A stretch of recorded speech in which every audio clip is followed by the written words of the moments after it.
Hello, it's Ed, and as you can probably see, I am not in the studio today. It is the winter solstice. It's really grim, and I'm out in the middle of nowhere to try and get some shots. I've taken out the little film camera, the little cameo that I got at the Wolverhampton Camera Fair, and I thought I'd give it a little test because I can go for a wander and yeah, we'll just see what we get.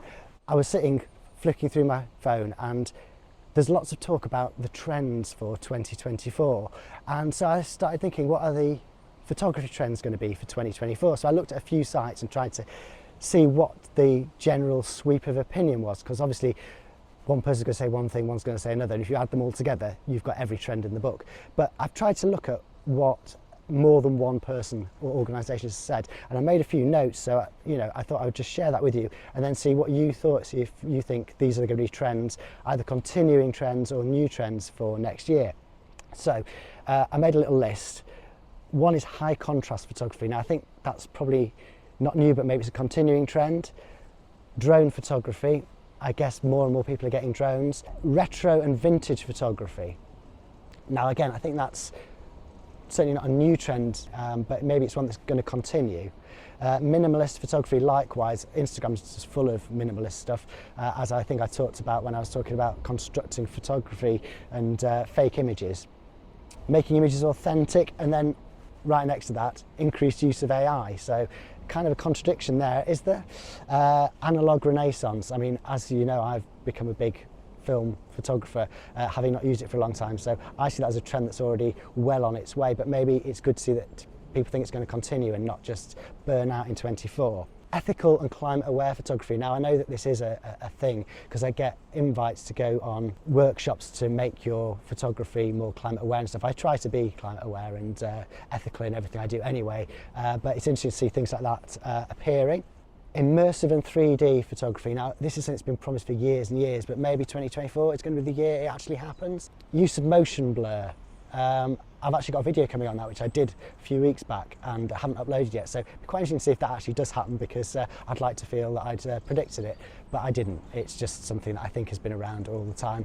There's so many trends, you're hopefully going to bump into one of them at some point, and what I actually try and do is either start a trend or duck a trend, so I don't know quite how I feel about that. And I've got written down 7S, which I think is a misprint. So there seem to be a lot of trends, and if you put them all together, you put together everything that I saw, it covers the whole of photography from what I could see, so they can't be wrong. And I thought it was more interesting to see what actually wasn't mentioned anywhere, at least in the places that I looked. And those were black and white photography. Now I don't know if they were just seeing that as a different thing. There was a lot of talk about desaturating things and making a muted colour palette, but black and white photography wasn't mentioned, so maybe that's going out of fashion again? I don't know. Does it ever go out of fashion?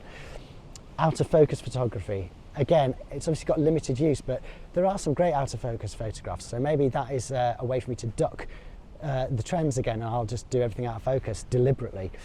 There's a lot of talk about 70s and 60s, particularly 70s coming back in. So does that mean that the 80s has gone out finally? That would be interesting to see. There's no talk of lens flare. So does that mean that sticking lens flare on will be really uncool, or does it mean that that would be a great way to duck the trends and shove a load of lens flare in just to be different? There's no talk about doing multiple exposures in photography, so maybe that's something I'm going to look at more as well. Not compositing photographs, but actually taking multiple exposures and trying to get things that way. Complicated, but I think you can get some really interesting results, can't you? And there's no talk of hand tinting of photographs. That might be quite interesting. I know that, like in Photoshop, I saw the colour retouching, so the way you could make a black and white photo into colour. So maybe with that, we could start turning into doing hand tinting to be more controllable and to get more realistic. I don't know, we're getting into AI again there, but it's quite interesting. And shooting through an object or using a mask, that's something which I think is quite big in photography, and it's not listed as a trend, so maybe that's something that's going to disappear. Maybe that's something I'll turn my hand to in the coming year. That would be quite interesting. So anyway, those are the sort of trends in photography that I've seen talked about, but I think the way trends tend to work is the people who've got the money and are trying to get us to spend the money kind of drive that, what we've got access to. So it's the new technology that comes out that will spark the trend. So if there are new smartphone abilities, new cameras with better low light photography, computational photography that allows you to do shallow depth of field more easily. More people will do it, and it will become a growing trend. So maybe that's something to look out for.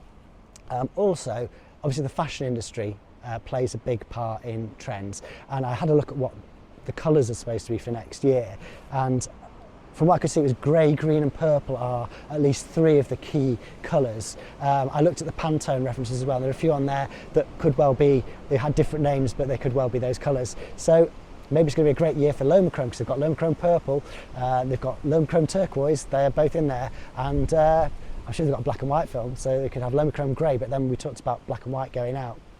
Well, I talked about that. I don't know what I'm talking about half the time. I really just want to know what you think. And I'm just really sort of excited to think about what next year is going to bring, and that's what this is about. So other things that might affect trends next year, films that are going to come out, big cinematic blockbusters, you know, they obviously affect people's artistic sensibility. Wes Anderson, you know, so many people taking Wes Anderson pictures last year. So the films that are coming out next year, I can see there's a remake of Mean Girls. There's Dune 2. That's obviously got quite a look to it, and maybe people will start to use that. There's a remake of The Fall Guy, which I think was late 70s, which fits into the 70s thing, or maybe it was early 80s, but anyway, it'd be interesting to see how they do that and whether there's a look to it that people will copy. And there's the second Joker film, I think, and now that had quite a striking look, and again, it's quite a sort of cult thing, so that might affect how a lot of people take pictures to kind of make them look like that. I don't know who's directing it, I haven't looked into it, so I don't know kind of what look will be there. The other thing that I think will affect trends in photography is the travel industry. Again, where people go on holiday, where people go and take their pictures, and that is going to have a big impact. So looking at where people are going to travel and how they're going to travel. It's saying train travel is going to be big, and actually visiting railway stations. At least one thing that I saw said that, which is brilliant, because I love trains. I love travelling on trains. I do it all the time when I can. Going across Europe on a train, to me, perfect. So yeah, great. And visiting stations, yeah, lovely. So if there's lots of photographs of railway stations and things, I'm happy with that. I seem to remember that quite often they don't like you filming taking pictures at railway stations, so yeah, I don't know, that's a different one. Astrotourism, people going and looking at the stars, so maybe we'll get more photographs of the stars, and again, as the technology improves, people are able to do that more easily.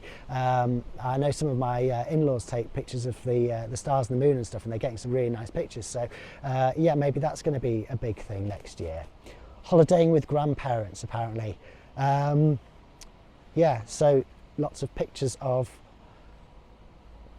elderly people in exotic locations taken by their young co-travellers. I don't know, maybe that'll be something. And something else that I read is dupes, which I was like, what on earth is that? And basically it seems to be going to a place that's like another place because you can't go to that place. Either it's not possible to get to, it's too expensive, there's ethical considerations or whatever.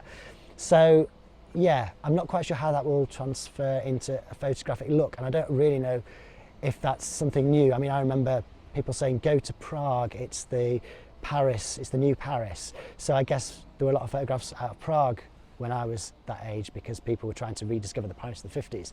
So yeah, I guess pick a place that's trendy and see where the next place is, and then there'll be lots of pictures there. I don't know.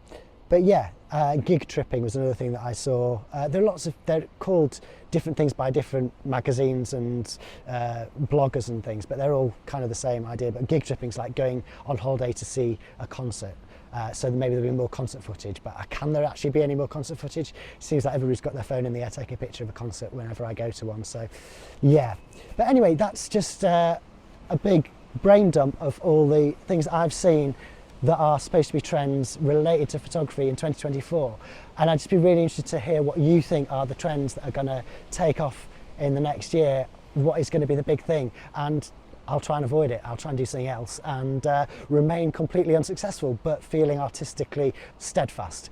So that is it. I am going to go and try and take some pictures on my film, because obviously analog photography is going to be a trend for next year. Have a fantastic Christmas, if you haven't already had one, because I'm not quite sure when I'm going to get to upload this. But please do put your thoughts about what is going to be big in 2024 in the comments.